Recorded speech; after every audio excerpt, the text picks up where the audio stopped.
Welcome back to Decadorks. We're the 12-sided guys. We have Matt as Pine. Hi. Scott as Roos. That's me. Sabrina as Nari. Hey there. Jordan as Richter. Good evening. And me, Paul, as the guy who definitely doesn't have a tentacle fetish. Now let's get ready to fight this otherworldly beautiful angel with tentacles for arms and legs. But first, why not go and leave a rating and a review? It only takes a minute or two.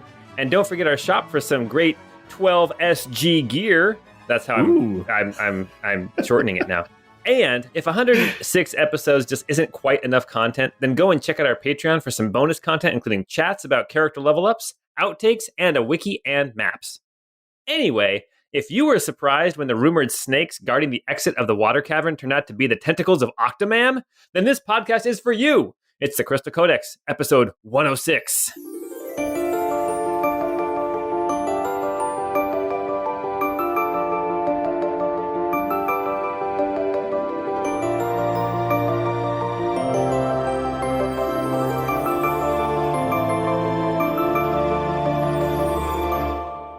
Are you sure it wasn't Octomom? It was Octomam because it was short for Octomammoth. Yeah. It's Octomam. Yes, exactly. That's also, hey, listeners, that's also a nice little flashback to our very first random saved game. Yes, it is. And I refuse to ever call it Octomammoth ever again. It will always be Octomam. Yeah, it's the polite way to call it. All right. I didn't realize our first random save game was Tentacle Hentai 69. I missed that. Yeah, full circle. It's going full circle. We've come well. Oh my gosh. All right.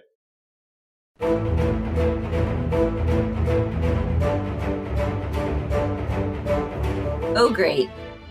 It's another Herald. Nari thinks as her boots squish in the knee-deep, dirty water. I guess I need a new pair of boots now, too. I wonder if Giard has a pair of those fancy noise-canceling kicks. That would be cool.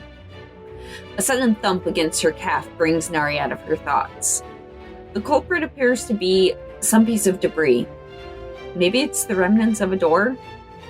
Clearly it's brought down by the giant tidal wave that struck Almar moments earlier. Oh great. Another town we destroyed. We sure do have a habit of making a mess of things. Although, to be fair, I think these heralds were going to destroy the world anyway. The thought does little to lessen Nari's feeling of guilt. She knows it's not a coincidence that this tentacle monster appeared so shortly after the gang arrived in Almar. It's not a coincidence that as soon as they added Avalon's key to the door, a tsunami hit the town. Well, I guess there's only one thing to do, Nari says, popping her potion of growth. Be sure to watch your orifices, boys. Those tentacles look like they like to wander.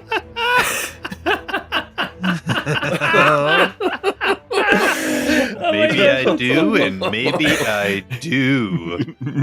Oh my goodness. That's Don't so worry, funny. Richter. I'll watch your orifices. Oh my goodness.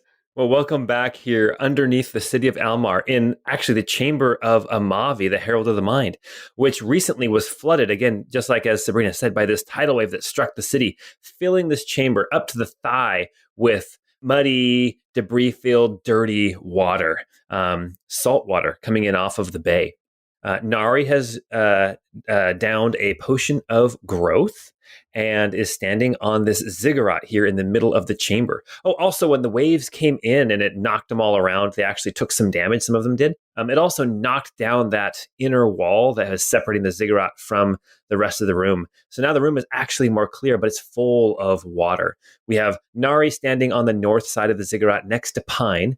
We have Richter standing on the north side in the water. And we have a fiery aspect of Astraman flying above the water, kind of on the northwest side of this room. And then up on at the very top of the ziggurat, on top of the obelisk that sticks straight up out of the top of the ziggurat, we have Roos, who is standing there as this tentacled herald appears out of the water, rising up on the west side of the room.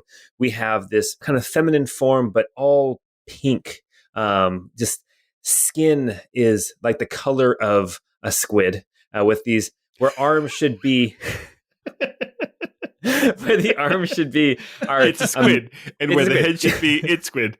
And Where the color is, it's squid colored.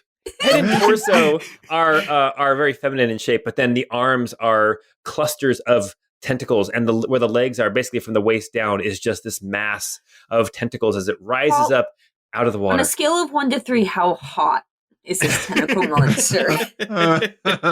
I'm gonna say a 3. So you're saying there's a chance. All right. Well, anyway, so this is what's going on now in this chamber. Nari and the Boys 2.0 have prepared themselves as much as they could for battle as Yisaro, the Herald of Water, arrives in Amavi's chamber, and we are going to start tonight by rolling initiative.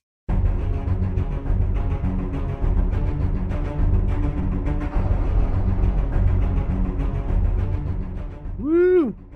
Spring break. Bruce got a 15. Nari got a 13. Richter got a 12. Pine got a 9. Okay. You know what's cool about yelling out spring break is that it's about that time again. It is about spring break time. It is about This spring is break true. time.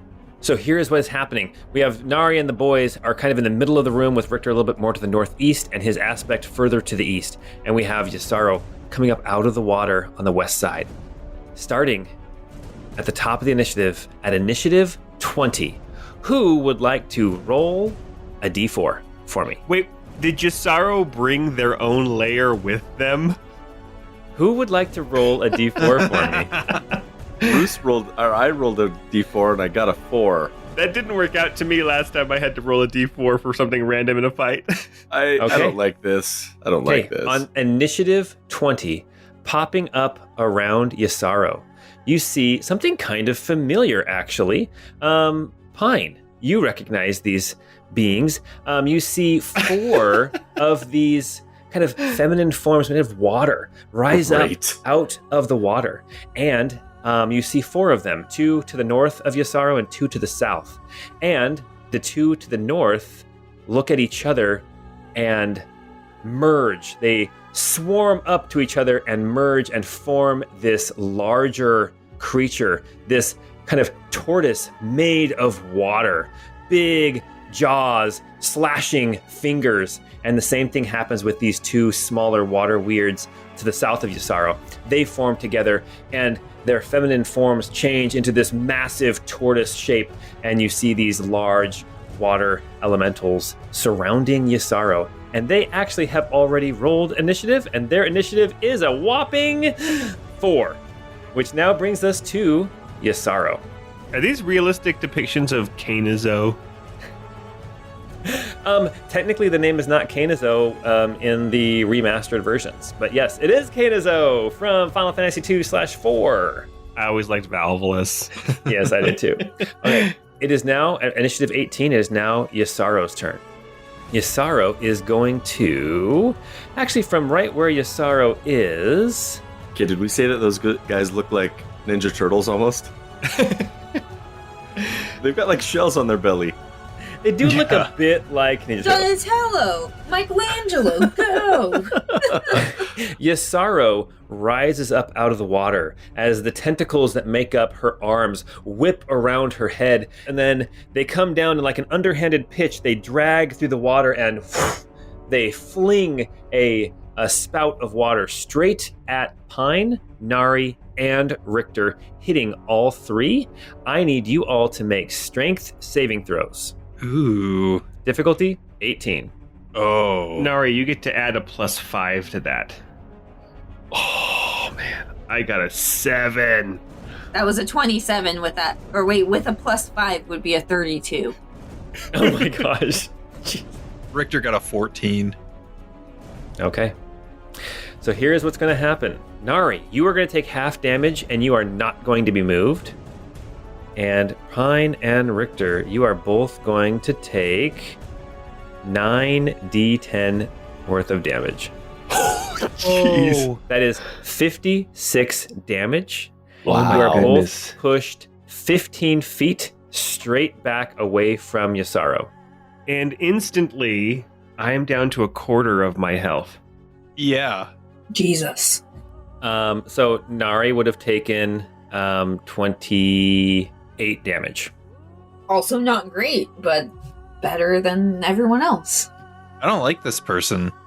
And afterwards, Yisaro then dips into the water and disappears, and literally a half a second later pops up over in the northeast corner between Pine and Richter, erupting out of the water.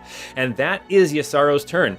Roos, you are up on top of the obelisk. You see what Yisaro has just done. You see these two tortoisey water elementals off to the west, and you see Yisaro up to the northeast. I like my position up here, away from the action. I'm gonna throw my chakram at. Let me measure real quick. 60. Okay, I'm gonna throw my chakram and see if I can't hit. Let's say 21 to hit. That will hit For 6 psychic damage plus. Also, I'm sorry to interrupt, but I do want to mention, because I'm giant, I technically would have got advantage on that strength saving con. Okay. So 32 you plus. definitely didn't move. 32 with an asterisk next to it, yeah. So 6 psychic plus 15 precision, so 21 total damage there. Nice. And then We've got it on the ropes now! oh man. Shoot. I'm gonna throw Gigi out to try and fight as well. So Okay. bonus action, pull Gigi out of my pocket and say, "Go get her, girl." Gigi's big blue tongue. Yeah, Gigi's bright blue tongue for a 17 to hit That will barely hit, yes. for 8 force damage. Nice. And that will be my turn. Richter, is your aspect of Lord Asterman, is that concentration? Oh, it is. It is. I need to. I think I mean, what's this DC? the DC is a 26 or a 28. Yeah, there's no way I can make that. You can crit, and then I'll give it to you. Okay. 15. So. Oh, jeez. I don't even know why I bother with that guy. I'll be honest. Well, you're fighting a herald, and the heralds usually have some kind of big area effect attack that they can do with first round. So here we go. Asterman's probably pretty frustrated that you keep calling and then like immediately sending him away. It's like, geez, guys. I was reading a book. If you don't want to hang out, just be honest with me. Come on. All right. Is that your turn, Roos? Yeah, that was my turn. Okay. And that is going to be a legendary action. And an attack is coming towards Pine. Pine. One of the tentacles in the arm reaches up, and instead of kind of slapping you, it actually spears straight down at you for, a 30 to hit. That will definitely hit me. Did it find an orifice? Oh my gosh! No way. That's huge damage. That's going to be 25 damage. Are you down? No. Oh my god! Oh, man. Let's just say that I'm at about 1%. On a scale of 1 to 100, you're at 1%. I am, yes. Oh We use my! scales of 1 to 3 now, you guys. Come on. I know exactly what my move is going to be if I can survive the next legendary action. Nari, your turn. What are you gonna do? You've got Yisaro within like 15 feet of you. You got these water elementals on the other side of the room. Yeah, I think I'm going to focus on the Herald. Okay. So I am going to join Pine and Richter up here. Okay. And I am going to attack with my axe for a 20 to hit That'll hit. for 12 damage. Okay. Swinging again for 15 to hit. That will miss. Okay. Swinging again. Oh, a nat 20 for Oh 30 to my. hit. Yes. For 26. That's 26 damage. Okay. And then honestly, I'm not vibing this, so I'm going to action surge and just go again, because we're here, girl. So we're gonna go, oh my gosh, so that doesn't hit. That was a 13. Jesus Christ. And that was an 11. That was a natural one, yeah. Come on. All right, 19. That'll hit, yeah. Cool. So that was 18. Wow, Yisaro's taking quite the beating already. Anything else that Nari wants to do? You're gonna turn into calamari, girl. But no. Nari, you're leaving squid marks every time you hit her. Oh, icky. Oh, man. Okay, well, let's see. Yisaro's going to take another legendary action, and it's going to attack at Nari. Nari, here comes an attack against you. Thank goodness she could take it. That is going to be a 29 to hit, and you are going to take... Holy cow! 38 damage? Oh my gosh. Paul. Okay, I Wow. This is what I expected a Mavi to do. will try to parry that and try to at least get a little bit off. Yeah, that was 5 off, so that's not too bad. Okay. Woo. All right, one more legendary action for Yisaro this round. Richter, you are right there. She is standing in front of you. You can see Pine on the other side, who is hurting bad. Nari has taken quite a beating. And you see these water elementals on the far side of the room. What are you going to do, Richter? I mean, we're just gonna try to lay waste to this crazy squid lady and make some attacks. Okay. Okay. So I guess before I do my attacks, I will actually use my bonus action and yell out, "Your sins are exposed under the light of the sun, mark of the dawn," and mark her for judgment. And what I'm going to do, let's do this. Is come around and grab me and thunder step away? I'm kidding. Nah, you got this. A 17 to hit? That'll hit, yes. Oh, thank goodness. Okay, here we go. So that is 17 piercing plus 6 fire plus 4 mark of the dawn plus 5 for life drinker. So 32. yeah. When your sword hits Yisaro, you see that the fire does not seem as effective. So that fire damage is actually halved. So I think it's a total of 29. Yep, and I'm going to smite on her.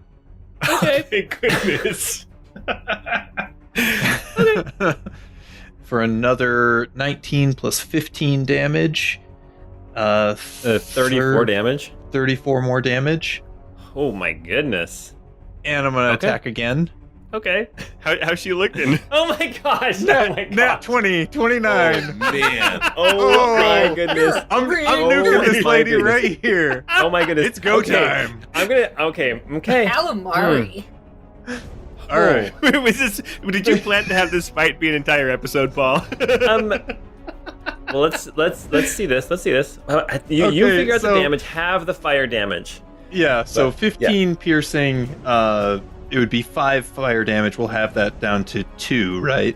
Plus the 4 hexblade, plus the 5, so add 9 to this. So 11, 26 damage. And then do it. I'm do it. smiting again for another 32 damage. Double. Times 2. Double. Times 2. 64 damage plus what was the other one? What was the first number? Yeah, what did we say? It was 18, It was 24, 29, wasn't it? 24 plus 5. 1 plus Plus. 2 plus 1 plus 1. 29, 33, 35. 35 plus 64. That is 99 damage. Is this the shortest? Oh my gosh. You guys better not get too cocky. Everybody calm the heck down. Yeah, it's got to be getting ready for a little squid pro quo. Oh, that was filthy. Did you have that one written down, Scott? Yeah, I have 3 of them, and I've gone through 2. Well, I think that the third one is going to have to just die here and now because Richter, what happens as you? No, you've got to be squidding me. Oh my gosh. Okay, Richter, what happens? So,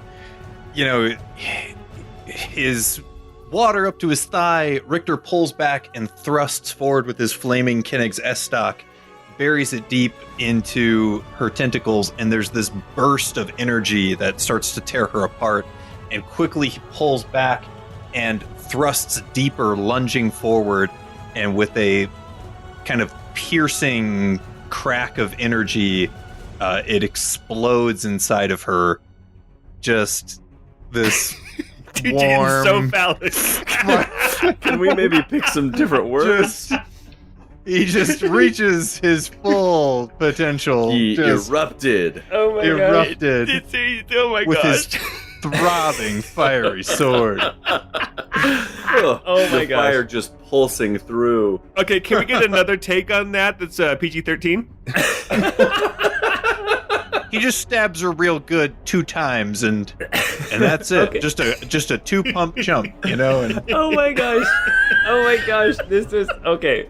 Richter, as you strike Yisaro, your blade enters the second time, and just there's this explosion of energy, just this crackling power that Yisaro it's inside of her as well, ready to unleash and destroy you guys, and you come in and just decimate her with this powerful attack.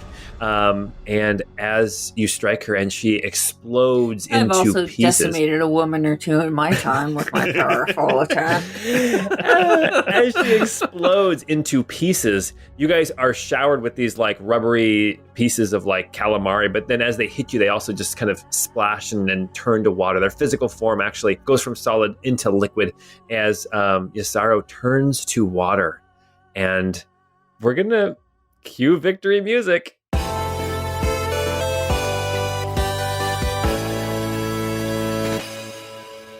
wow, Cool. What happens to the turtles? Oh, they disappear into water. They turn into water and they just splash down and they're gone. But do you guys have any idea how many hit points worth of damage you guys did in less than 1 round? Well, okay, so first off, she did 99 damage to me in less than 1 round. That's true. But you guys, she had 240 hit points. Whoa. my goodness. If I recall, if I did the math right, you guys did 268 damage to her in 1 round. That's And 69. Pine did not even get to go yet. Oh my gosh, you guys. As Yisaro, her form dissolves into the water around you, you can see the water in here is not receding. It is staying up to like your knees and up to your thighs. And you can see that in the water where she was, there is this kind of this little, compared to her, there is this key. And it is a kind of a grayish blue color, like the color of the bay on a cloudy day. And it is just resting there in the water. And Matt, to answer your question, yes, I did assume that this was going to last longer because the water elementals, the only reason why they were there was to come rushing across the room and join with her and heal her. Oh, wow. Yeah, we weren't letting them do that, dude. No, you guys definitely did not let them do that. Wowzers. So Pine will say, "Good job, everyone! Yay, me!" and touch himself and give himself 40 points of commander's morale. And then he's going to head over to Richter as well and give Richter 20. oh, you're a good man. Yeah, we did it. Man, we all did it. I was inspired by our last fight in this, and you like cut straight through that other weird purplish lady one that we fought. Purplish, reddish, eyeless thing. Whatever. Anyway, I wanted to do the same thing. Oh, you did it. I mean, yeah. Nari is also going to touch herself and use her stone's endurance to heal herself from 17 HP because she got hit pretty hard. Mr. Pine, you have some tentacle right there. It's trying to get into your ear, it looks like. It's actually like still I moving. told you to cover your orifices! Pine, I can see your testicle. I mean tentacle. So how low? Pine got down to 1 hit point. Nari, how low was Nari? 28. Richter, how low did you get? 31. Oh my gosh. Oh. Okay. Hey, Roos, how you doing? On a scale of 1 to 3, I'm about a 1 right now. Nice. All right. That's hilarious. Well, Yisaro disappears and just dissolves into the water. No trace of her at all. And there is this key in the water. Nari will swoop up that key. It looks absolutely ridiculous in your giant sausage fingers. Oh yeah, I'm still huge. I forgot about that. Your fingers are like kielbasa. Oh my gosh, I'm like picking it up like a toothpick. You normally tower over us, but you're just massive now. Oh my goodness, that's so funny. So you got this key now, and you have this wall that has these keys in it. You've got, just to the north of you, you have a brown key, you have a red key, you have a purple key already inserted, and now you have this kind of bluish key in your hand. All right, I will stick her in there. Okay. Again, as you put the key up towards that keyhole, you can almost feel like a magnet just kind of suck it out of your hand, and it is in there firm as can be. All right, everybody, maybe I think we should head up to the surface and see if we can't do anything for the city. I imagine whatever brought this wave in here probably made its way through a path of destruction in the city before. So there could be some people who need our help. I suppose that's a good idea. And, I mean, brief though the fight was, I feel like I could use a rest already. Yeah, you said it, buddy. I'm ready for the next one. I think I added it up, and I did 162 damage to that. Yes, you Did did. Reese not It know was this insane. turn too? I did. I hit. It was you did. It was like 21 or 22. Okay. I was just gonna say because the last Herald you were up on the rope. This is true. This is true. Oh my goodness. Well, okay, so what I have learned from you guys fighting these heralds, they started out pretty tough, and now they've gotten easier and easier. So I need to recalibrate my my challenges for you guys at this point. I mean, she was plenty tough. You guys had a harder time with the Earth Elementals than you did with the Earth Herald. You guys had a harder time with the Earth Elementals than you did with the Water Herald as well. Again, to be fair, I nearly died. I was gonna say with a couple well-placed legendaries and that one action, she almost took out 3/4, or could have taken out at least half the team. Yes. And if she'd gotten that attack back, if she'd rolled the 5 or 6 or whatever on the recharge, we would have been toast. Or at least very damp. Also, Yes. we're just good at what we do. That's what heroes are for. Did you say, or at least very dead? No, I said, or at least very damp. Oh, okay. Oh, I think both would have been true. Yeah. As you guys make your way, trudging back through the caves, these tunnels underneath the city, back towards the Cathedral of Iramil. Every tunnel down here is now flooded with water, up to your knees in most places, your ankles in other places, and even in a couple places where you have to wade like it's up to your chest. All except for Nari, who seems to be doing just fine. I'm probably walking on the ceiling then. Oh yeah, there you go. I'm probably riding on Nari's shoulder. I think I could do Pine and Richter at this size on both shoulders. I think you probably could. adorable. Look, I'm the bad angel, and you're like the good angel. It's true, it's true. Hey, Nari. Hey, Nari, go do nice things for puppies and old people. No, you should kill them. All right, you guys. Look at Murder us. is hilarious. Oh, Richter. Oh, we're two of a kind. Oh my gosh. All Just right, a you guys- couple of glass cannons, Yeah. You guys, jeez, that is the definition of a glass cannon. Holy. That's the osteoporosis. It's brittle bones. Well, you guys make your way back out, up and into the cathedral. As you guys, as many listeners may recall, when they came through the cathedral, there were wandering acolytes and zealots who looked like they had given up everything to travel here to Almar, sensing that something big was on the horizon with their deity, Iramil.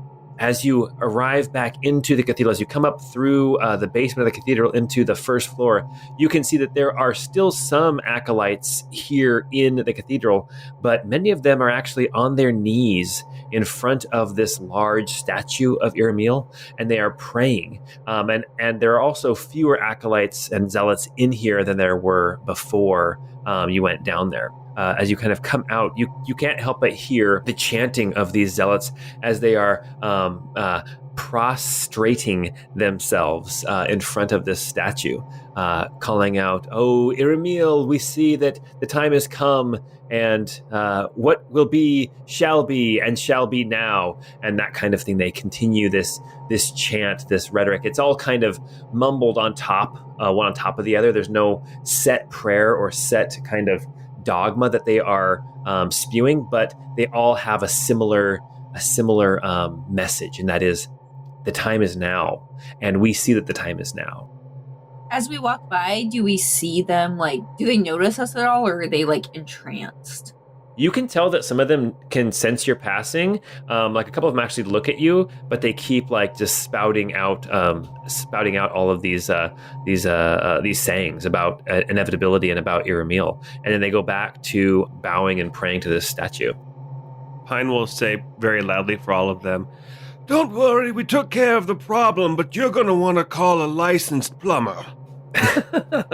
You are here in this bottom floor of the cathedral, and as you make your way out of the front doors of the cathedral, you can now you can start to hear the noise of the city, and the noise of the city has changed in pitch. No longer that hum and mumble and that kind of buzz of a beehive that you normally would hear in the city. Now you hear sharp cries, and you hear sobbing, and you hear people calling for help. Here where you're at by the cathedral, you can see that the cobblestones, the yellow brick that makes up the streets here in Almar, you can see that they are wet. And as you look up in the sky, not a cloud in the sky.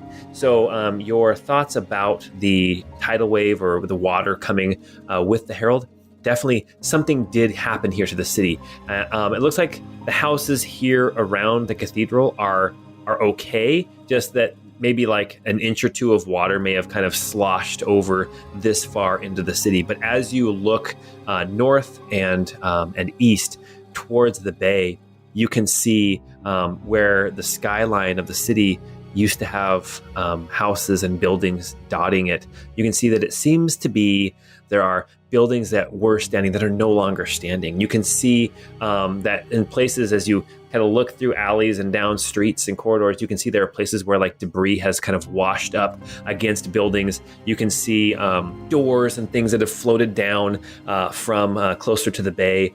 You can see people rushing towards the coastline, and you can see people carrying stretchers. You can see people with bandages and blankets, and people calling for help and saying, "Over here, there's more over here," and you can see that definitely something disastrous has happened here in the city of Almar.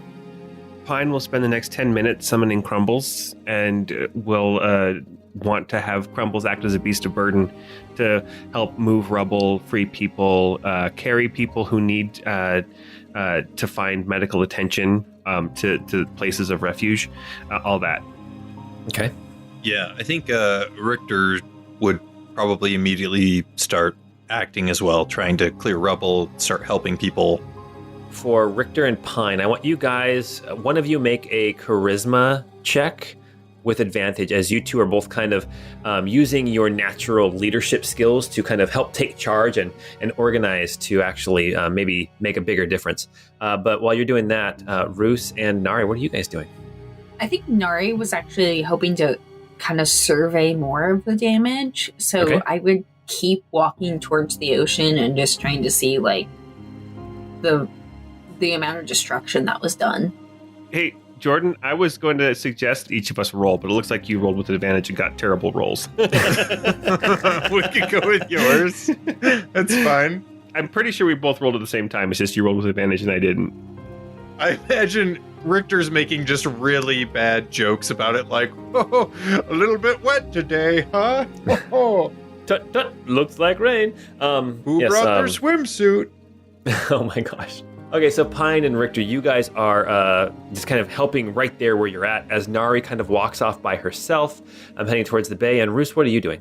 So Roos will follow everyone as they're going to help, and specifically where I think Roos could help the most is anybody that's trapped or anything that's kind of precarious or we have to reach or squeeze through. Hoping to use some of the skills that I'm good at to help anybody that might be trapped or in a position where they can't get out of their homes or whatever the debris is. Okay. Awesome. All right. As you guys head down then towards the bay, you guys are all doing different things, but all working together. And there are times like there's lots of people down here who are helping out. This is one of those amazing times in human history where a tragedy happens and people are able to put aside their differences and put aside their squabbles and come together as humanity to really help in this time of tragedy. There are times, I imagine, where Richter and Roos, you guys are working together on the same building, and then you guys kind of go your separate ways and help somewhere else where you see that your skills might be needed elsewhere. Crumbles is pulling boulders as Pine is helping and giving, a point or two of commander's morale to this person or that person. I'm out of commander's morale, but I do have 3 castings of vestige of the crystal engine, so I could revive 3 people who did not survive. Okay. Roos also has Squire can spare the dying, so if he comes across anybody that's on the verge, he can stabilize them. Okay, yeah. I imagine that Roos, you're going around doing that quite a bit, as in between, like crawling in between boulders to help people out with your acrobatic skills and your sneaky stealthiness. Nari, you're just using your strength, especially while this enlarged. Excuse me, person. I did take 1 level in cleric, so I can also stabilize people. Yes, cool. You can do that too. But I also imagine that you're like picking up boulders and rubble and moving things aside and helping clear paths and stuff so that more people can get through. Because you're like 15 feet tall. Oh yeah, I guess I could do that too. How long does that last, by the way? Yeah, let's see. It's 1d4 hours, so let's, I guess, roll a d4. 1d4 hours? Yeah, roll a d4, see how long it lasts. D4. Oh, God, 1. Okay, so probably about to head out, but I feel like I gotta sling a few boulders. Oh, for sure, 100%. Yeah, by the time you guys get out there, it's only been like 15 minutes. So you have like 45 minutes of helping move rubble and stuff. And even after you shrink down, you're still one of the strongest people here in town, for sure. I imagine that Pine and Richter, with your guys' charisma, you guys are able to actually organize some groups that are working together in tandem to pull aside and move a lot of this debris that, it was very haphazard at the beginning, just like one person trying to dig out their house while their neighbor's trying to dig out their house, and the shopkeeper's trying to get stuff out of their business. And you guys really helped organize to prioritize and triage the area. To pick the things that were most needed and really kind of figure out the best course of action. Roos is going around sparing the dying on people who have been critically injured, as well as Nari is doing that as well. I imagine as you guys split up and then come back together and split up and come back together, at some point, let me roll to see who it is. At some point, Roos, you actually see the High Speaker, who Nicolette St. Clair, who you guys ran into back in the Senate a couple weeks ago. You see her out helping as well. You can see that she's dressed really, really nice. You can see that her dress, though, is tattered and torn. It looks like she's not hurt per se, but her dress, she has just kind of forgotten that she's wearing nice clothing, and she is just right there in the fray, trying to help as many people as she can. Roos leans over to Squire and says, "Can you sew those tears up for her while she's going about her business?" Squire's going to go and fix up her clothes for her. Nice. You start mending her dress while she's working. Really quick, I just gotta call attention to what Sabrina did put in our chat. It's like, we should do it like the American system. Quick, everybody, save the banks. Seriously. Oh man. Yeah, you can see that at some point the shops are just kind of being ignored, and it's just like trying to help people who've been really devastated by this. You see like people lined up along the street. I mean, this is pretty tragic. This is pretty. That sounds like communism to me, Paul. I'm sorry. Do we need to take this to Congress? Do we want to go back to the High House? So, you guys also, you mentioned these cultists of Iramil. What you see is you do see these cultists, and I would say that out of every 10 cultists you see down here, I'd say that probably 4 or 5 of them are walking around just kind of looking at things, not helping, just kind of like looking at the scale of destruction. You see like maybe 1 out of 10 is actually trying to help people out.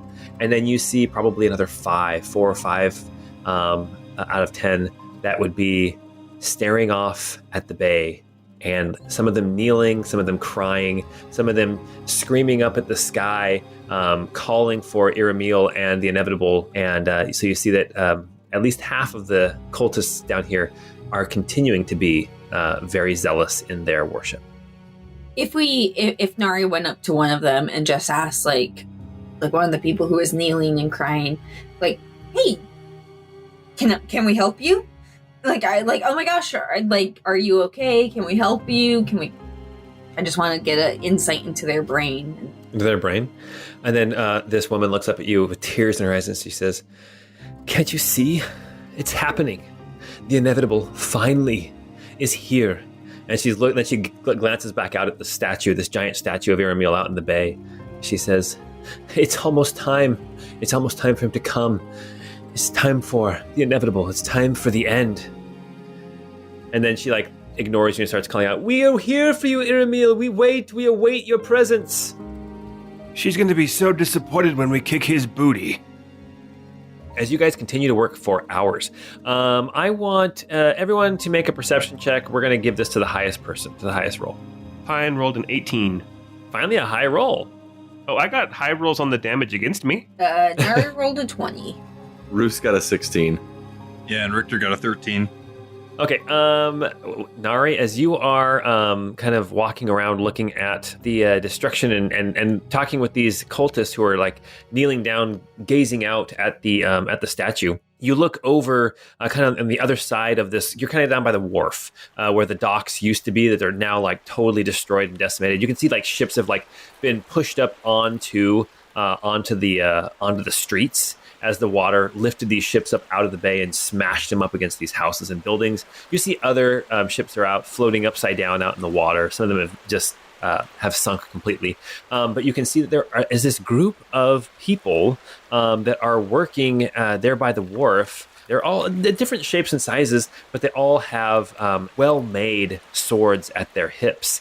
And with your 20 perception, you actually recognize one of them. You saw him last time back in the city of Marlek.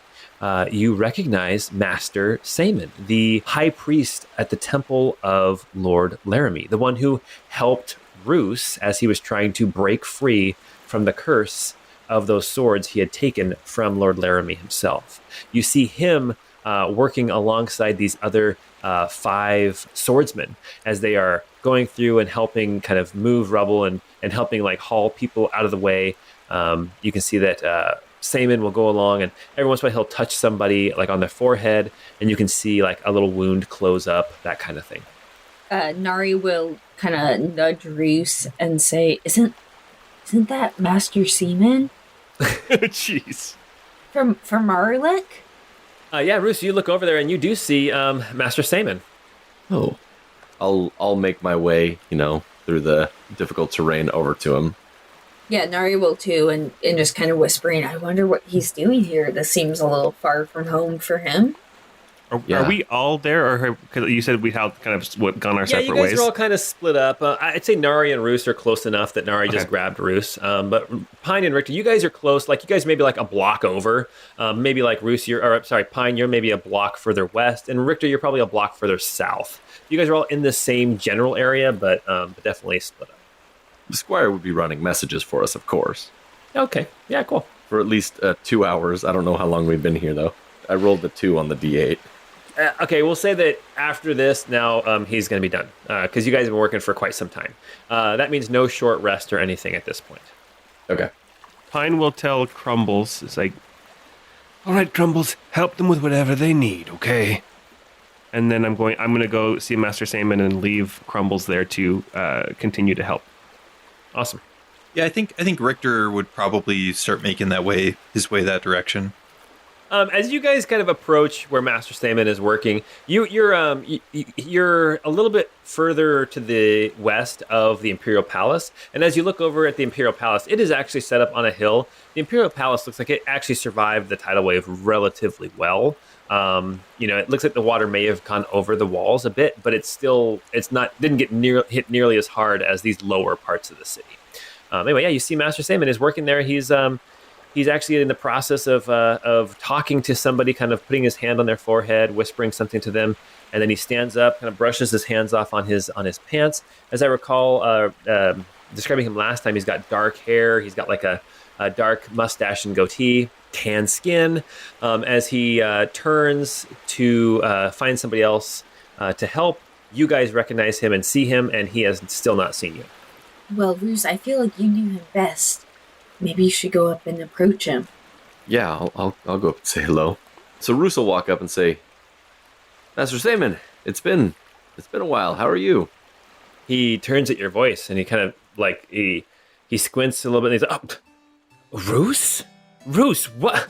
And he kind of reaches out a hand to give you a big handshake. He says, it's so good to see you, Roos. Roos will shake his hand and say, I still owe you a story, but I don't know that right now is the best time for me to give it. He looks around and he's like, no, probably not. There's a lot that needs to be done, but it seems that the worst is past, and now we can focus on helping those that we've managed to pull from the rubble. But what are you doing here in Almar? You can see that as he's talking to you, that these other 5 swordsmen, they kind of look over at him, and he kind of waves them away. He says, yeah, no, back to work. And then he turns to talk to you guys. Roos will say, dealing with heralds, that sort of thing. I have a question for you. I noticed you putting your hand on that woman. Are you receiving the aid from Laramie once again? He is going to make a check. Or do you just like touching women? Why can't it be both? He looks at you, Roos, and he says, when you returned, and he kind of looks around, nobody's paying attention, but he just kind of drops his voice a little bit. I imagine that Pine, you're showing up right about now. Richter, you're approaching as well. The only one who's there that can actually hear this besides Roos is Nari. But he says, when you returned his favor, some of his power returned to me. Why don't you make an insight check? I rolled one already because I wanted to make sure that Roos would have caught that. Mm-hmm. Yeah, at least sure. the motion that you had said, and I got a 23 on the insight. I rolled the insight because I didn't want my knowledge to affect what Roos would have noticed. Exactly, and I appreciate that. Let's see. Okay, with a 22, you sense that he is trying to hide something from you when he says that. You detect that there's more to it than what he's letting on, but it doesn't necessarily seem bad. Does that make sense what I'm saying? Yeah. Yeah, he's keeping it close to the chest, but you don't know why. It doesn't seem like he's trying to be deceitful in an evil way or anything like that. Bruce will say, the motive for us being here is to finish the task that your lord was on when I met him. So maybe we both need to swap some tales. Preferably ones with happy endings. Roos would like to swap some tail. Roos blushes like hard and like rubs his little tiny mustache that's growing. He's like, oh yes, I almost didn't recognize you because your fantastic mustache was gone. Are you growing it back? I am growing it back. I shaved it because of peer pressure, but we weren't the peers that we love it. We always encouraged him to keep it. When you say you're growing it back, he just goes, good. As you're talking to him, he says, yeah, I think we do need to speak. And then you see him glance over kind of across the bay towards the angel statue out there in the bay. And he says, I feel like my lord has brought me here as well. maybe our paths were meant to cross. I think they might have been. And yes, it's maybe once we finish up helping here, we can reconvene at and Russell look at Richter. Can I give him your address, or is there a different place that we should meet?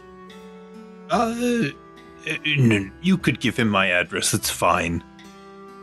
This is where I'm staying, and Russell kind of write down the address for him. Give him a key. Give him a key. Oh, I mean, I've only met him twice. A key? I mean, his name is Master Seaman. I will. I will knock. I wouldn't enter your home without being invited. So I will knock. But yes, there's much to do now. So later. Perfect. He says, Roos, I'm glad to see you well. And then he turns around and starts going back to work. Okay. But funny running into him again, you know? I wouldn't have expected to see him here, no. Yeah. Well, he seems to be doing some good, so I guess there's still plenty of work here to do. Should we just plan to meet up tonight at Richter's house? I think that's fine. Okay. All right. Well, back to it. I'm gonna go find Crumbles and maybe we try and stay in pairs this time. I feel like we were getting a little scattered.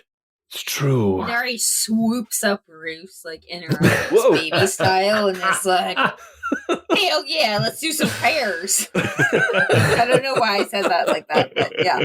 Hell yeah. Okay, well then, Richter, come with me. We'll go get Crumbles and we'll see what we can do over here. Sounds good. You guys go back to work. You guys are working for at least another couple of hours, and you see that there are people who are taking breaks. There's people coming and bringing like food and water to the rescuers, the rescue workers, and things like that. And the rescuers down under. And the rescuers down under. Yes, they do. They come as well with that giant golden eagle. Does nobody else remember that movie? I remember it. I remember the title. RESCUE Rescue Aid Society. I'm so glad you sang that song so I didn't have to, Paul. I'm amazed you remember the song for sure. Oh, yeah. But all right. Yeah, you guys continue to work throughout the afternoon and into the evening. You see people again that you've recognized. Like you see all of you now at this point have at one point or another seen Nicolette St. Clair working. She's got guards and aides around her. You see other people that you recognize from like the Senate meeting who are working there. At one point, you see Gerard and Porthos are there. Porthos is like moving debris away, like just very slowly and nonchalantly, moving 2-ton slabs of brick and stone. And Gerard with his witch's hat and his wand of the war mage casting tensor splitting disc, and they're like moving debris aside and everything like that. So Richter and Pine, as you guys are kind of working over, you guys have kind of wandered further west, kind of up along the bay towards the gallery, whereas Roos and Nari, you guys have wandered a little bit further to the east, moving further down towards the Imperial Palace. And it's starting to get dusk. Richter and Pine, I want you guys to each make perception checks. Ooh, I got a 23. that's going to beat mine. I got a 13. Richter and Pine, you guys are working, and I imagine that Pine, you kind of pat Crumbles on the neck as, I don't want to be too morbid, but you're also having to move around some of the people who didn't survive, right? And you're patting Crumbles. Crumbles, you can tell, is stoic and just doing a good job, but there's blood on him and everything from all the work he's having to do. It's a really sad time. But you turn your head. I will say this before we get to that. Just talking about that topic, I've already taken 900 gold out of my inventory, and I would have used my abilities on losses that I could find. Your heart is warmed by excited and very joyful parents and a fiance, and yes, You are patting Crumbles on the neck as you turn just in time to see a couple of people approaching from behind. They instantly, you can tell there's something different about these three folks. One, they are not covered in dust and dirt, which means they have not been out here working like you guys have.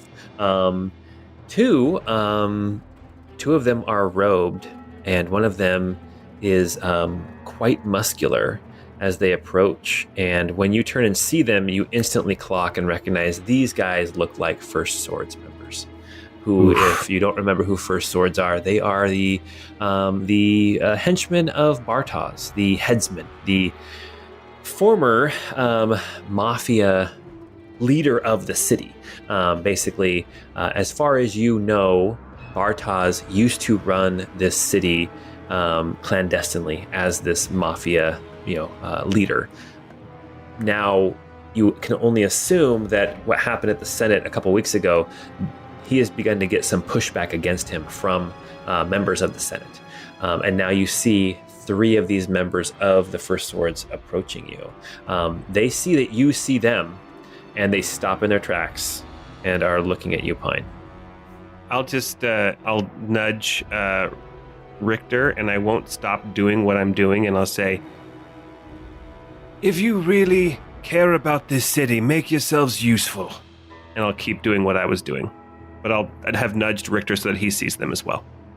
Yeah, I think Richter might stop whatever he's doing and just kind of stare and just like lock eyes, look judgingly down at them. One of the ones in robes steps forward and pulls back his hood, and he says, "We are doing what is best for this city. Richter, somebody would like to speak with you. If you would follow us, please." Do you think me a fool? You think I would leave and go someplace where you could have me put away with quietly? No, you can come to me out here in the open. The robed figure who spoke before, he says, "Kalen Richter, we could have attacked you an hour ago. We are coming to you now with a peace offering. Somebody would like to speak with you. Not kill you, not attack you, speak with you." Can I roll like an insight check on this? Yeah, go for it. I don't have great insight, but I only rolled a 5 for my insight check, so I don't know that I can tell the intentions here. I would imagine Richter had been fighting, this is just what I would pick up with the 5. Richter's been fighting the First Swords for months, maybe years at this point, trying to bring down Bartos. And there is no reason why he would necessarily trust them now. Yeah. I think he's gonna double down on what he said before. And he will have thought about it for a moment and say, "Indeed, it's quite possible you could have attacked me any time over the last few hours. And you haven't, so I guess that says something. But I'm still not stupid enough to follow you into your lairs. I stand by what I said. If you want to meet with me, if somebody wishes to speak, they can speak with me in the open. We can meet in one of the town squares if that helps them feel better, with enough distance so others can't overhear, if that would make them feel better."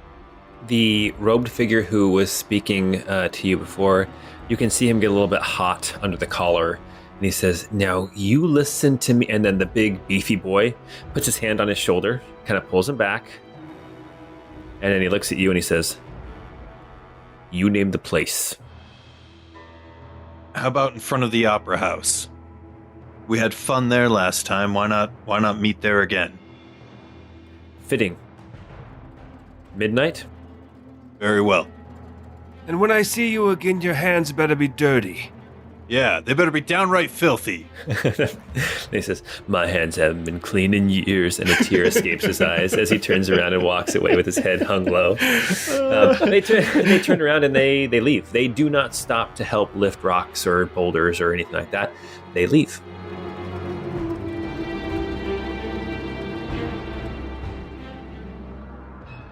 Well, I think this is going to be a trap, but at least we're going to be out in the open, and we know where it's going going to take place beforehand so we can scout it out. But one thing's for sure, Richter. You and I need to take a nap before this happens.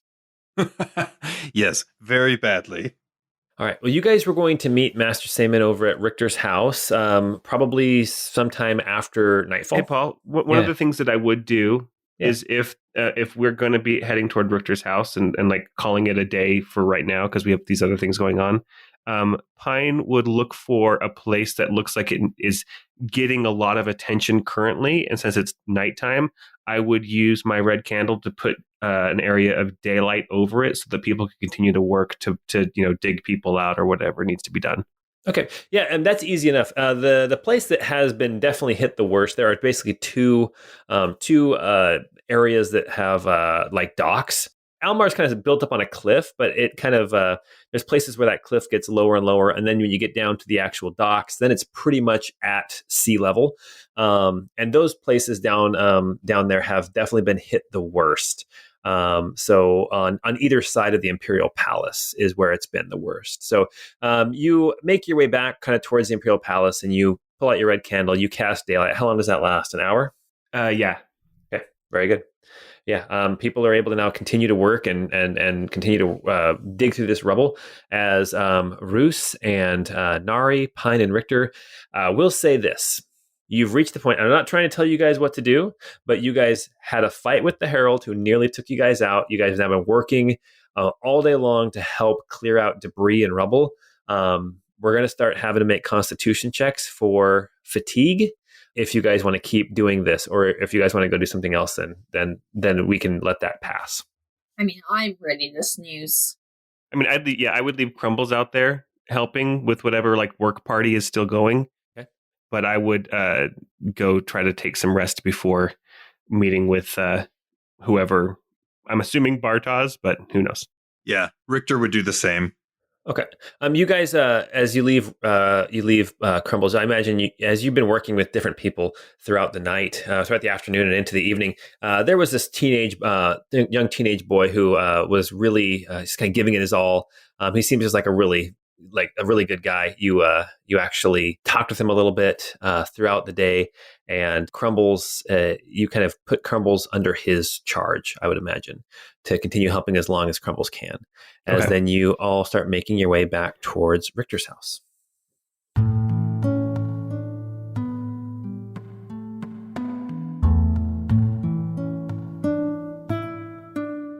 As night has fallen, you guys trudge back towards Richter's house. You find it in a very similar state to what Richter had left it at. As you guys were here earlier in the day as well, talking with Teagish, but you didn't really stay. As you guys go in on the first floor and come into this house, you see that the furniture has been covered up with sheets, packing everything away for an extended amount of time. Is still in place. Richter, make a perception or an insight or an investigation check. You can pick any of those three. I'll do investigation. Okay. 24. As you guys walk in, you didn't notice this before because you guys were in such a rush to like get over to Amavi's lair. But when you come in here, you notice that there is a little difference in some of the sheets. It looks like where one of the couches in the in kind of the lounge area here on the first floor, where it was completely covered, you can see now one corner has been turned up and is kind of it's not uncovered, but it's not as crisp and covered as securely as you would have left it. And it seems to you, with your 24 investigation, somebody else has been in here. I'll let everybody else know that too. Okay. Oh, well, if they're spying on us right now, I guess I'll give them a show. And Pine is actually, I was going to do this before that happened. Pine's going to take off his muddy clothes and just go find a couch to lay on in his underwear. Okay. There are bedrooms upstairs as well, if you want to go up and actually couch all the way. No, he's lying on the couch, spread eagle. Yep, that's a Pine thing to do. All right. Well, make yourself comfortable. I think I have something perhaps still in the larder or in the stores that we might be able to refresh ourselves with. That'd be wonderful. Richter's going to go look and just see if there's any bottles of wine or anything like that he can pull out. A lot of perishable goods no longer are there, but there might be some other things. Yeah, you find like a waxed up like crock full of like honey, and you find some maybe some pickled fish or something like that. Definitely some stinky cheese. It's just gotten a little bit stinkier, that kind of thing. But yeah, definitely some wine and some harder stuff as well. So Pine is kind of in the lounge area, kind of lounging out on a couch. What is Roos and Nari doing as Richter is looking for food? Roos is trying to find a change of clothes to get into some clean, dry clothes. Okay. Oh yeah, you go on upstairs. You start looking through some of these wardrobes and things that have all been closed up and covered with sheets and blankets, and you manage to find some clothes in the Menorese style that are clean. That they're a little bit. They don't fit you quite as well. I don't know. Is Richter bigger than Roos or smaller than Roos? Like how does their size compare? Roos is pretty short. Yeah, Richter is tall and lanky. Okay. So the pants are a little bit long, the sleeves are a little bit long, but you can just roll them up a little bit. And the Menorese style includes a beret. And a red scarf and a black and white striped shirt that's very, very tight. What's crazy, too, is they basically just, like, sew the baguette into the armpit of your shirt, so it's always there. All right. Yeah, so, and then, Nari, what are you doing? I think Nari will also just kind of be resting, to be honest. Like, she is pretty exhausted and soggy and is honestly gonna, well, I don't know. Richter, do you have 2 couches? Like, do I have to sit next to Pine? Oh, there's this lounge has 2 couches. Ah, nice. Yeah. Nari will also take off all of her clothes. No, just kidding. Nari will... I don't want to ruin the couches. I'm being thoughtful. Nari will also post up on one of the couches and just get comfortable and just kind of start dozing off. Okay. You guys are kind of lounging here for an hour or so, drinking some wine and eating some cheese. Not necessarily getting drunk. A short rest. Getting a short rest. So burn whatever hit dice you would like to. And after about 45 minutes or 50 minutes, you do hear a knock on the door. Well, it's your home, Richter, but I can answer the door if you'd like. No, I'll look into it. Okay. Richter will go and kind of check and see. Yeah. As you move out, you open the door and you see this this man that you had. Richter, you have not met him before today, but it seemed like everybody else knew him. This is Master Saman. You can see tan skin, dark hair. It looks like he has changed his clothes from what he was wearing earlier. He has a blousy shirt. He's got tight pants with like a sash around his waist. He's got a sword at his hip, a thin rapier. And as you open the door, he kind of bows to you. He says, Master Richter, was it? Yeah, Richter is fine. Come this way, if you will. Okay, cool. I'm gonna walk him over into the office room. Perfect. All right. Richter, as you walk into the office, with your earlier 24 perception, and you notice that things were off, you notice that this desk that was at one point covered, that the corner of that blanket is lifted up, and it is no longer covering the desk completely. I'll walk over and I will uncover the desk, see what I can see, and if there's any like paper, envelope, letters, I will grab those and try to casually just kind of pocket that. Okay. As you pull the blanket off and uncover this desk, you don't see any letters or any papers. In fact, you don't see one particular letter. Ah, okay. I kind of bundle up the cloth and toss it into the corner and say, feel free to make yourself at home here. I'll be right back with Roos. Okay. All right. He sits on a chair and kind of relaxes. You can see him kind of let a load off of his shoulders as he takes a big breath. You can see that he has been working very, very hard as well. Got it. After hearing somebody knock on the door, Pine will have started to put his clothes back on, but he'll leave his muddy boots at the door. Okay. I'll go back down to the other room and grab Roos and say, he's just there in the office. Would you like someone to accompany you? Yes, of course. I don't think that this is a private chat. But it could be. Roos is gluing on a fake mustache onto his face to look like the nicer version of it. And I'm going to cast his makeup kit spell. Oh, gosh. So I can't wait to see how fast you grew that mustache. you think he'll be impressed? Like I can really grow facial hair?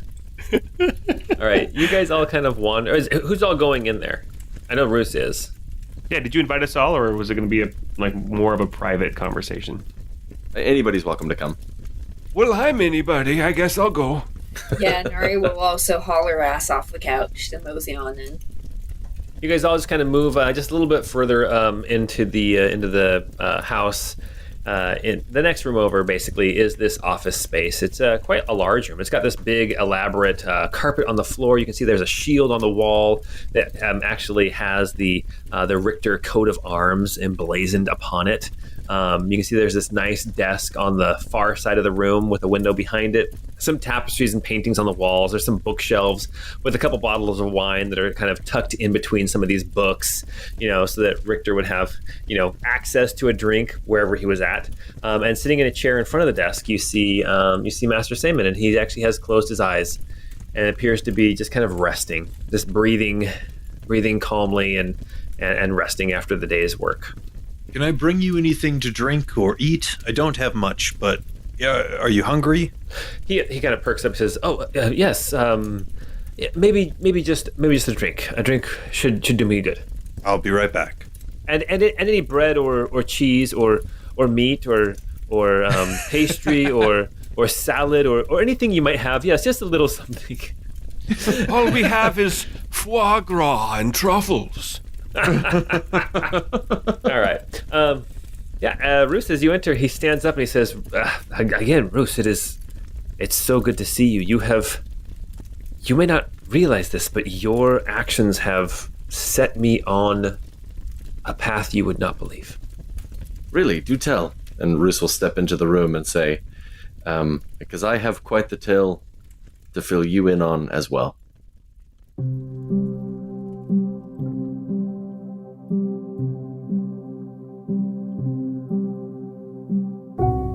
Perhaps now is the time for me to share at length how I came upon those swords. He says, well, why don't you start? Because my story is a continuation of yours. Well, it all started when I said, don't pick those up. Those are obviously cursed. I didn't hear you because you were in the other room. So yeah, I imagine you're telling the story and then just randomly, like in a movie where it's it shows you talking, but there's music, you're mimicking something, but all you can hear is the background music over the top. And then it switches scenes to you doing something else and telling another part of the story and Pine interrupting and stuff like that. And for some reason, at one point, we're wearing tiny sombreros. all in the Michael Pena voice, he's the one narrating it. And he was super sexy fine. Yeah.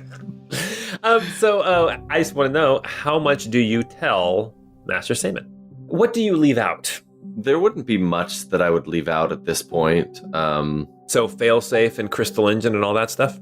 Yeah, I'd go into full detail about basically everything that happened leading up to that, and say, when I come to the end of it and say, that's not the end of the story, that's maybe not even half of it. But from then on, we sought you out, and I brought those swords to you. He nods and he says, yes, I assumed it was something like that. You had mentioned in passing the Glass Mountains. You had mentioned finding them there, and you didn't clue me in on too many of the details, but Roos, after you gave me those swords and after we cleansed you of them, the power of Lord Laramie again came into the world. Very, very small, minuscule at first, but I could feel it, I could sense it. And I knew that if I could find the other swords, his other swords, 7 swords in total, if I could find them, his power would grow even more. Roos, I took a big gamble, and I went to the Glass Mountains, seeking out the cave that you had mentioned, the place you had found these swords. And I took what acolytes I could, and it was almost as if Laramie guided me to his body. And you can see like a tear like run down his cheek. And he says, and his body is still there, lying on the floor. And Lady Barbarelle? The shield? Yes. She still lies there as well. But Roos, I was able to get more of his swords. I found 3 more of his swords there. Only 3? I have 5. I have 5 of the 7. And once I was able to take those swords and combine them with the other 2 that you had given me, his power grew. And this sense of direction grew within me, and I knew I had to come here.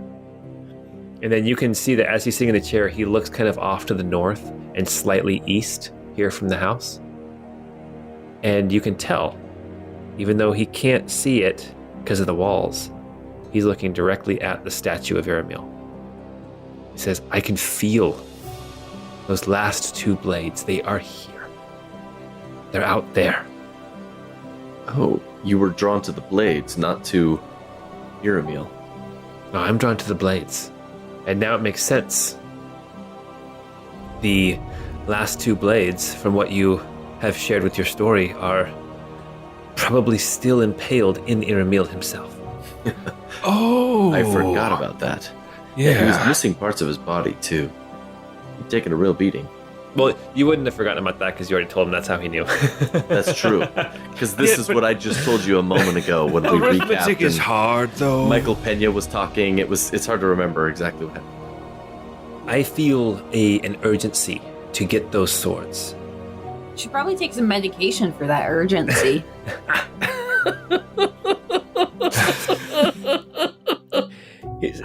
I've taken precautions, and he actually pulls out of his belt a gauntlet. It's a strange gauntlet. It's actually armored on the palm side, and it's got this dull metal to it. And he hands it to you, Roos. And as he hands it to you, you can feel it's heavy. He says that is a lead-lined glove, and it allows me to handle his swords for a short time without their curse affecting me.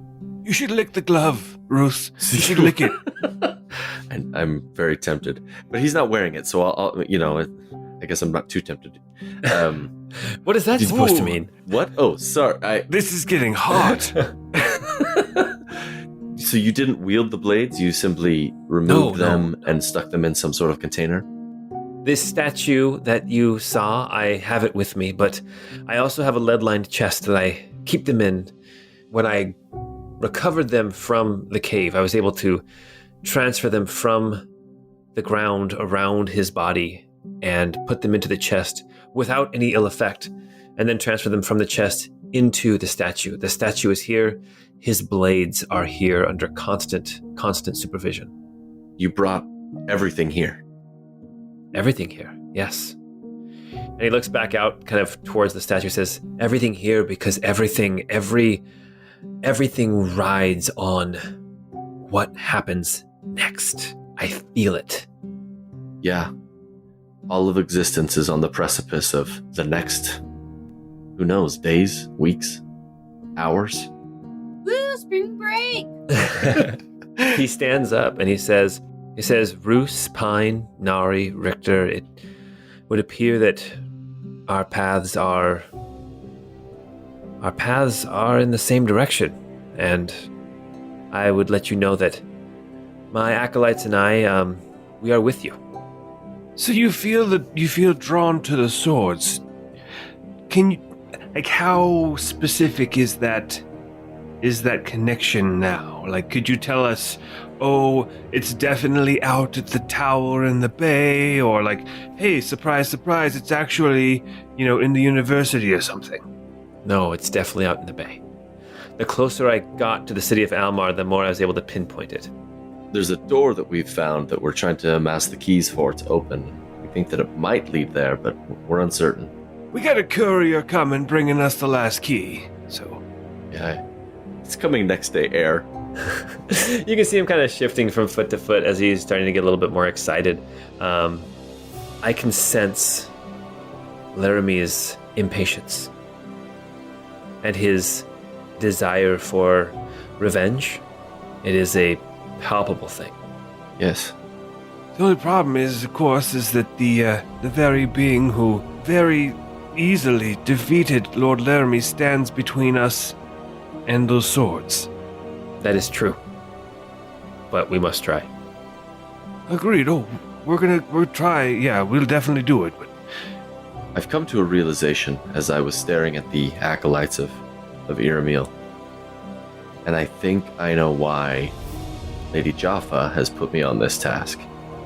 As we are to be the bad luck for Iramil and his task. By all means, he should win and should be the one to beat us and end all of reality. But we will be his undoing. Precisely because we have Lady Jaffa on our side. And perhaps even Lord Laramie. You sure we're not the bad luck for Pavantis based on what we've done? dang it, is it too late to change our name from Nari and the Boys to the Bad Luck Crew? Bad news crew. Oh, yes. Yes. Master Stamen stands up from his seat and he says, my acolytes and I are staying at the...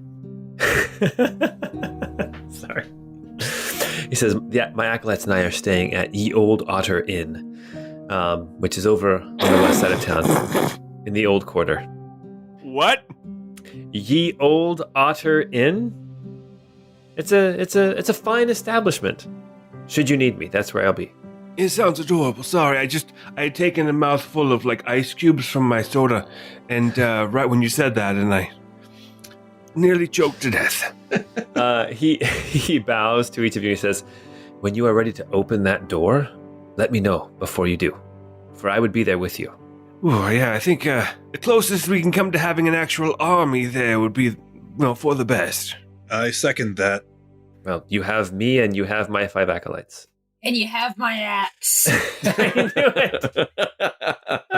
And with that, as Master Saman leaves the office and as midnight slowly approaches, we are going to stop there for tonight. All right, you guys. Hey, thank you for playing. And thank you for walloping Yisaro. Holy cow. That was amazing. Like, I don't even feel bad because it was so huge. 268 damage before Pine even got a turn. Like, that's insane. I thought that she was going to knock me out and I was going to fall face first in the water and you'd be like, oh, Pine, you're drowning. This is going to be death saves with disadvantage or something. And then I was going to finally be able to pull out that I have had a necklace of adaptation for over a year and it's never come into play. Well, all you have to do is, it's like when you're playing like Skyrim or something and you're an Argonian and you're like, I can breathe underwater. And then it's like, then you go swim underwater and it's like all the water is like 5 feet deep. You know what I mean? It's like nothing is exciting under the water. Just some fish that kill you that you can't fight back against. And mud crabs. Oh, yeah. Yeah. I hate crabs. Ugh. All right, you guys. Well, hey, if you like what we're doing, go check us out on Discord. Come talk with us about the campaign so far. Tell us your favorite moments. Maybe some fan art or some of your spoilers or fan theories. And until we get together next time, don't forget to have a great time.